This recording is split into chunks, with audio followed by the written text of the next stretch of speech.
if you go to China and you see what has happened in China over the last 40 years, you will see that the Communist Party is respected and it is trusted in China. Now, I'm not going to sit here and pretend that China's communist government is not without its problems. Every government in the world has problems, including China's, including America's. That's not the issue right here.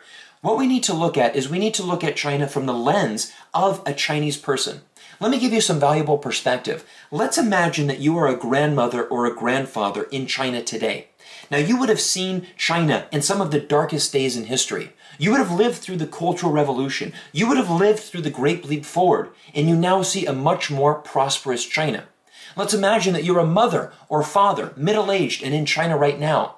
Probably as a child, you didn't have much, but now you have much greater opportunities, and you're very optimistic about the future of your country because you've been able to experience firsthand this incredible rise of China becoming the second largest economy in the world.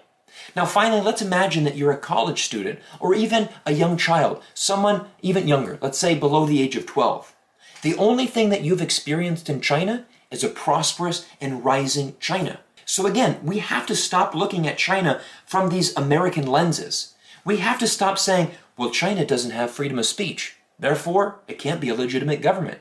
Well, China doesn't have the right to protest. Its citizens are actually slaves.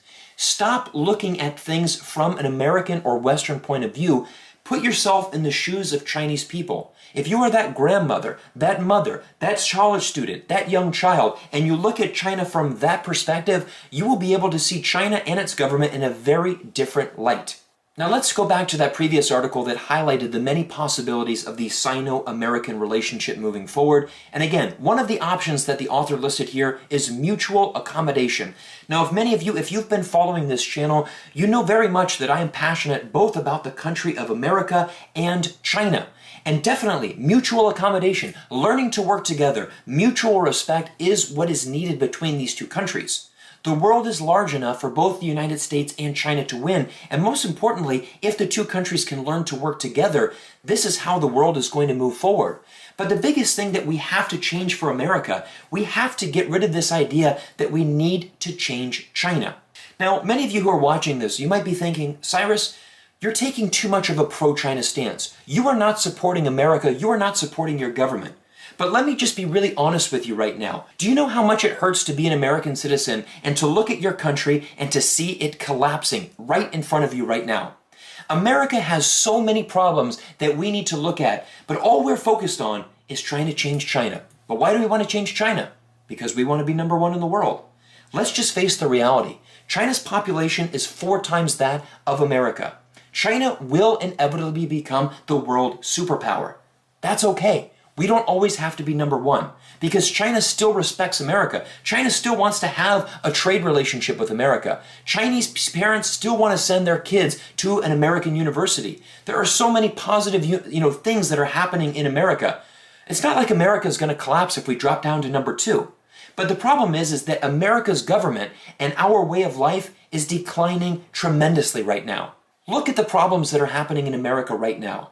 Crime is increasing across the United States. Racial inequality, probably it's been its worst time in the last 60 years. Incarcerations are increasing. Our education system is getting worse. Poverty is increasing. There is so many areas of America that needs to improve, and our politicians have become obsessed with trying to change China.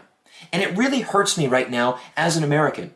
Because I do love my country. I'm incredibly grateful for being born in the United States of America. I'm incredibly grateful for growing up in the state of Florida and going to school and being educated in America. I had a wonderful life growing up in America. But now that I've been abroad for 14 years, it really pains me to see the status of my home country. Do you know what it feels like to be an American citizen and to have your 76-year-old mother call you and say the best thing that you ever did in your life, Cyrus, was to leave this country? How do you think that makes me feel as an American? How do you think it makes me feel when your 76-year-old mother a few months ago calls you and says, I've had to purchase a handgun because I do not feel safe in my own home anymore? These are the real issues that are pressing Americans right now. But again, our politicians are absolutely obsessed with trying to change China. Changing China and a government that is supported by over 90% of the people. They're just so obsessed with taking down China that they fail to see America, the house that they live in, literally on fire. Now everybody, you can see that from today's video, I'm speaking passionately. I'm speaking from my heart because I genuinely want America to succeed. But I just don't see how that's going to be possible if we fail to look at ourselves in the mirror and we fail to address the issues that we have domestically. I feel that we are so concerned with trying to maintain our status as number one that we will do anything we can to try to take down China. Meanwhile, what does China do? Does China care that America is a democracy? Absolutely not. Does China care about any other form of government in the world? Absolutely not. China's focus is inwardly. China wants to improve its country and, for the betterment of its citizens. That's literally what China has been doing for the last 40 years. And they've been doing it extremely well. So instead of actually, wanting to change China, why don't we actually try to learn a little bit from China? Why don't we learn to build some great relationships? Why don't we learn to build more trade so we can increase jobs and increase the prosperity of Americans? These are the things that we need to do. This is the purpose of this channel, is to help people see a better side of learning to work with China. So the next time somebody tells you that the rise of China is the biggest threat in the world, I think we need to look at it from a different perspective. Forget the rise of China. Let's focus on the collapse of America that is literally taking place right now. Everybody, I want to thank you so much for listening to me. As you saw in today's video, I was very passionate and I was speaking from my heart because, again, I love America. It is my home country, but my heart is broken. It is very sad because it's just amazing how clueless some of our US politicians are about the global economy that we live in. China is not our greatest enemy. China is a potential greatest partner for us if we can actually learn to work together. And I'll say it again, when the United States learns to work with China, the entire world is going to win.